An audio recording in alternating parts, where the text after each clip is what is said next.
welcome. Congratulations. Life attacking roundabout. This is the rescue team. Congratulations. Ògbómọ̀ṣọ́ kú oríire o. Àwọn military ló lọ. Congratulations sir. Thank you Nigerian police. Thank you. Welcome. This is Ògbómọ̀ṣọ́ Focus TV. Oríta Takí Ògbómọ̀ṣọ́ la wà yìí o. All right. Congratulations. Adúpẹ́. Welcome. Congratulations Nigeria. Ògbómọ̀ṣọ́ kú oríire o. Kú oríire. The rescue. Oríta Takí Ògbómọ̀ṣọ́ ibẹ̀ la wà báyìí. The rescue has been done. Congratulations. Oríta Takí Ògbómọ̀ṣọ́ ibẹ̀ la wà yìí. Wọ́n ti kọ́ ọmọ wa dé o. Congratulations. Gbogbo oríta Ògbómọ̀ṣọ́ ló ti dàrú yìí o. Àwọn èèyàn wa ń dunnú sọ́yọ̀ nígbà tí wọ́n rí rescue team tó kọjá lọ sí tí wọ́n ń bọ̀ láti oríṣiríṣi náà là ń rí ní oríta Takí. They are saying congratulations and welcoming them now. Congratulations. That's just their boss that just passed now. Oríta Takí Ògbómọ̀ṣọ́ ibẹ̀ náà ti kí àwọn military tó ń bọ̀ láti operation. They just greeting them now. Kú oríire nílùú Ògbómọ̀ṣọ́. A kí bàbá wa kábíyèsí ọba Ghandi Afọlábí Ọláoyè. Kú oríire. Ìrìn àjò tẹ́ ẹ ṣe lọ sí ọ̀dọ̀ IG nìbàdàn nílùú Àbújá ó ti ṣe sóréré o. We are saying congratulations to everybody. Congratulations. Inú àwọn Ògbómọ̀ṣọ́ dùn lálẹ́ yìí o. We are really happy. Ògbómọ̀ṣọ́ can now sleep now. We can sleep properly. Congratulations gbogbo ẹ̀yọ́ ọmọ bíbí ìlú Ògbómọ̀ṣọ́. Àwọn rescue team yẹn náà kọjá lórí Takí sí o. Say congratulations to them.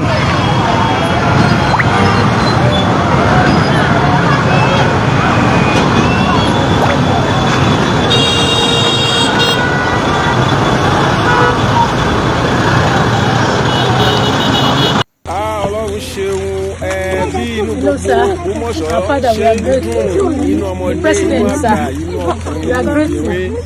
We understand your commitment to our safety, and we appreciate all you did for us. We could see in your hand. Thank you very much. And every security operative, they tried so much, and that is why we are still alive now. We are very grateful to you. Thank you very much.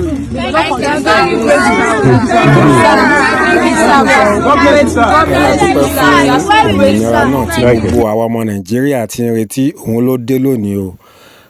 Ọjọ́ ayọ̀ ni ọjọ́ ìní jẹ́ fún gbogbo àwọn ọmọ Nàìjíríà lónìí tí ń ṣe ọjọ́ kẹwàá oṣù keje ọdún 2026. Ọjọ́ mánigbàgbé ni ló jẹ́ fún gbogbo àwọn ọmọ Nàìjíríà pátápátá. Bí a ṣe ń bá gbogbo ẹbí àwọn tí wọ́n gbà kalẹ̀ ní ọwọ́ àwọn báńdíìtì, àwọn olùkọ́, àwọn akẹ́kọ̀ọ́, principal, bá ṣe ń bá ẹbí wọn yọ̀.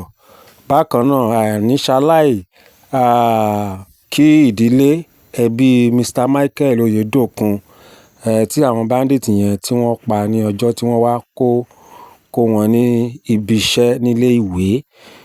Mo gbàdúrà fún ìdílé yẹn lórúkọ Jésù Kristi. Ohun tó ṣẹlẹ̀ sí irú ẹ̀ ò ní ṣẹlẹ̀ mọ́.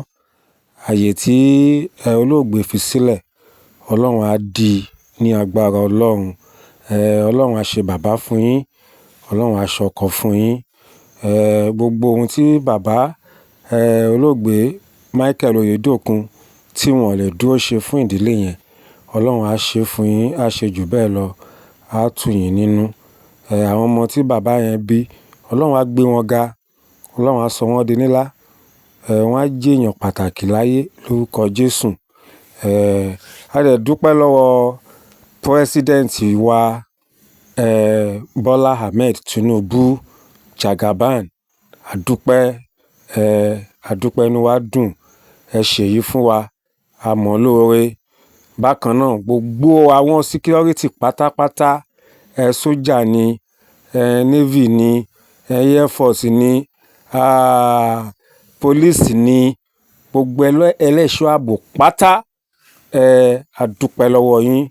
bákan náà olóyè Sunday Ìgbòho ṣá Ìwẹ̀kùn Security Network a dúpẹ́ lọ́wọ́ ẹ̀yin náà torí ìgboyà tẹ ní tẹ wọnú gbó òun náà ló jẹ́ ìpèníjà fún gbogbo àwọn security tó kù ní Nàìjíríà pé irọ́ ẹ jẹ́ ká ṣe kí ni ẹja fọwọ́sowọ́pọ̀ kárí pé òmìnira yìí ó rí bá a ṣe ń fẹ́. So a dúpẹ́ lọ́wọ́ àwọn náà gbogbo ẹ̀yin security wọ̀nyí pátá ilé àtọ̀nà yín ò ní dàrú ẹ máa lọ rí ẹ máa bọ̀ rí Ọlọ́run á máa palẹ̀ lọ bíbọ̀ yín mọ́ ẹ ní gbé sájò ẹ ò ní ṣiṣẹ́ ṣe o ìbọn ò ní bà yín ọfà ò ní bà yín ọwọ́ ọ̀tá kò ní ràn yín bẹ́ bá ṣe ń lọ ẹ máa ṣẹ́gun ẹ máa kó ìkógun ni a dúpẹ́ lọ́wọ́ Ọlọ́run lọ́pọ̀lọpọ̀ a dúpẹ́ àfògo fún Ọlọ́run. Bákan náà Ministers of Defence Christopher Godwin Musa àwọn náà wọ́n ti sọ ọ̀rọ̀ tó ní agbára o wọ́n ti pàṣẹ àṣẹ kí ni gbogbo àná láti gbọ́ information yẹn ìròyìn ti gbé káàkiri wípé tí àwọn ẹlẹ́ṣọ́ ààbò tán bá ti mú àwọn afẹ̀míṣòfò àwọn bandits ní USWAP ní terrorist ní Boko Haram ní gbogbo jákujàku wọn yẹn lóríṣiríṣi wọn mọ́ ṣe wà yẹn kí wọ́n má fi falẹ̀ kí wọ́n pa wọ́n àbí bóun náà lẹ́yìn náà ṣe rí sí ṣó dá bẹ́ẹ̀ wọ́n ní kàn máa pa wọ́n ni pé ẹlẹ́ṣọ́ ààbò tó bá rowọ́ tí ò pa wọ́n tó ṣẹ̀ṣẹ̀ ń dóde àṣẹ kan wọ́n máa mú òun gan gẹ́gẹ́ bí ọ̀daràn wọ́n máa fi òfin ọ̀daràn gbé òun náà. A dúpẹ́ fún òfin tuntun yẹn ó dà bẹ́ẹ̀ eléyìí túmọ̀ sí pé Nàìjíríà ń padà bọ̀ sípò. A dúpẹ́ a gbé Ọlọ́run ga a bá gbogbo àwọn tí tọ́lọ́run gbà lẹ̀ yìí àwọn ọmọ iléèwé àti àwọn olùkọ́ principal ẹ̀rí wọn ti rù ìyá oníyàá ẹni tó sanra tó rí gbẹ̀mùgbẹ̀mù ẹ̀wù wọn ti rù kò sí nǹkan tó dàbí kéèyàn wà nínú ilé ẹ̀ bó bá jẹ́ bàgán ló bá ń jẹ tó ń jẹ pẹ̀lú ìfọ̀kànbalẹ̀ kó tiẹ̀ má lẹ̀ wọn lórí gan wàá mọ̀ pé inú ilé ẹ̀ ló wàá sùn dáadáa kì í ṣe nínú igbó tí ò sí ìtọ́jú nínú ìbẹ̀rù bojo nínú bóyá wọ́n lè pa mí lọ́la nínú ìfòyà burúkú ó mà ṣe o a dúpẹ́ mo mọ̀ pé wọ́n á ti máa gba ìtọ́jú báyìí lábẹ́ ìjọba wọ́n á ti máa gba ìtọ́jú tó péye so gbogbo nǹkan tó dẹ̀ ṣẹlẹ̀ nínú ẹ̀yin ìjọba wa ẹ jẹ́ ká kọ́gbọ́n ẹ jẹ́ ká kẹ́kọ̀ọ́ látara nǹkan tó ṣẹlẹ̀ yìí láti wákàtí àtọ̀wọ̀ yìí lọ ẹ jẹ́ kí gbogbo àwọn iléèwé wọ̀nyẹn kó ní security tó tight a lè ti torí àwọn bandits wọ̀nyí ká má kàwé ìwé ṣe pàtàkì Boko Haram wọ́n ní ẹ̀kọ́ kíkọ́ wọ́n ní àràmù ni wọ́n ní èèwọ̀ ni so ohun táwọn mọ̀ nìyẹn tí wọ́n yé tí wọ́n nìyẹn so wọ́n dẹ̀ fẹ́ jẹ́ kí ni wọ́n fẹ́ jẹ́ kí àwa ọmọ Yorùbá àwa ní South West níbí báyìí àwọn fẹ́ sọ wá di ẹni tí ò lè kàwé mọ́ wọ́n fẹ́ sọ ìwé kíkọ́ dé èèwọ̀ fún wa so àwọn ìgbésẹ̀ tí wọ́n gbé yẹn wọ́n ti mọ̀ pé ẹ̀rù á máa bà wọ́n yàn láti lọ sílé ìwé so ẹ jọ̀ọ́ ẹ bá wa jẹ́ kí ilé ẹ̀kọ́ kí security yẹn kó tight ẹ fún àwọn iléèwé ní security ẹ fún wọn ní security gbogbo àwọn igbó burúkú wọ̀nyẹn tí wọ́n sá pamọ́ sí ẹ jọ̀ọ́ ẹ bá wa júná sáwọn igbó yẹn ẹ kílẹ̀ ẹ lọ ẹ fi ṣe àwọn nǹkan tó bá nítumọ̀ bí ilé iṣẹ́ bí àwọn factory tó wúlò táwọn èèyàn ti lè máa ṣiṣẹ́ ńbẹ̀ tán ti lè máa ṣiṣẹ́ níbẹ̀ tó àwọn tó bá dẹ̀ máa dáko náà kàn dáko ẹ jẹ́ kí ibẹ̀ yẹn mọ́ ká dẹ̀ gbé báàbù wáyà ká gbé sáàrin méjì Nàìjíríà àti orílẹ̀-èdè míì tí igbó yẹn bá líkì sí kàn fi electric sára ẹ̀ kí security wá tight ẹni tó bá máa wọlé sórílẹ̀-èdè yìí ká mọ ẹni tó jẹ́ ká mọ ibi tó ń lọ ká mọ mission ká mọ ibi tó fẹ́ wọlẹ̀ sí kí security wá tight àwọn tó bá ń lo sim card Nàìjíríà ká mọ̀ wọ́n anybody kan lè wọlé sílùú anyhow kan gba ọ̀nà ẹ̀bùrú wọlé kan máa lo sí sim card ẹ jẹ́ kí security ètò ààbò wa kó gbópọn kó gbópọn. Ọlọ́run á ran gbogbo ẹ̀yin ìjọba wa lọ́wọ́. A mọ̀ pé ẹ̀ ń gbìyànjú, ẹ jọ̀ọ́ ẹ túbọ̀ gbìyànjú sí i. Gbogbo àwọn bàyéjẹ́ tó bá wà nínú ìṣèjọba, Ọlọ́run á fojú wọn, Ọlọ́run á tú àṣírí wọn. Ọlọ́run á tú àṣírí wọn lórúkọ Jésù. Àwọn afẹ̀míṣòfò, àwọn tí ń tẹ̀ jẹ ní sílẹ̀, àwọn oníkúpani lórílẹ̀‐èdè, gbogbo wọn pátá lọ́lọ́run máa fi ṣe ẹlẹ́yà, Ọlọ́run máa fi ṣẹ̀sín, Ọlọ́run á gba agbára lọ́wọ́ wọn. Gbogbo wọn pátá lọ́lọ́run máa bá wa padànù kúrò lórílẹ̀‐èdè kí àlàáfíà kó tún padà jọba ní orílẹ̀‐èdè Nàìjíríà. Àpẹẹrẹ ta ti rí ìyá dúpẹ́ lọ́wọ́ Ọlọ́run pé Ọlọ́run ti gbàṣàkóso lórílẹ̀‐èdè yìí. Àní rí bímọ lórílẹ̀‐èdè yìí. Nílẹ̀ Yorùbá àní rí wàhálà, àní rí dààmú.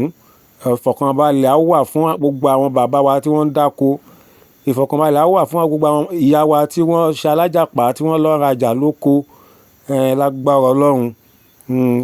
Àdúpẹ́. Gbogbo ẹ̀yin tí a ti jọ wo fídíò yìí, ẹ ṣé o. Àánú Ọlọ́run ní fi wá sílẹ̀ o. Ayọ̀ wa kò ní di ìbànújẹ́ o. Àjálù burúkú kò ní dé bá wa. Ohun tí a kò rò kò ní ba nǹkan tá à ń rò jẹ́ o. Àdúpẹ́. Ní ìkànnì Only Jesus TV, ayọ̀ mo bá wa yọ̀ o. Mo bá gbogbo ọmọ orílẹ̀-èdè yìí yọ̀ bákan náà.